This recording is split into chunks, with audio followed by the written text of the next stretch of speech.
بچہ اگر بگڑتا ہے تو اس میں ماں کا دخل ہے، باپ کا بھی دخل ہے، پڑوسیوں کا بھی دخل ہے، پوری کمیونٹی کا بھی دخل ہے۔ ایک بچہ اگر بگڑ رہا ہے تو سب کا اس کے اندر کچھ نہ کچھ حصہ ہے۔ اگر ایک بچہ بن رہا ہے، ترقی پا رہا ہے، اس میں اس کی ماں کا بھی کچھ حصہ ہوگا، باپ کا بھی کچھ حصہ ہوگا، دوست کا بھی کچھ حصہ ہوگا، پڑوسیوں کا بھی کچھ حصہ ہوگا۔ کسی نے انکریج کیا ہوگا، کسی نے شاباش کہا ہوگا، کسی نے اپریشیٹ کیا ہوگا۔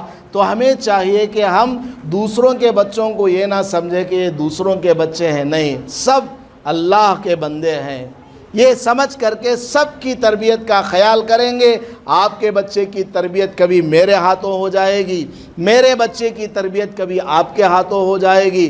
جو بات آپ اپنے بیٹے کو نہیں سمجھا پائے، ممکن ہے کہ وہ بچہ میری بات سے سمجھ لے، اور جو میں بات اپنے بچے کو نہیں سمجھا سکا، ممکن ہے کہ وہ بات آپ کے ذریعے سمجھ لے۔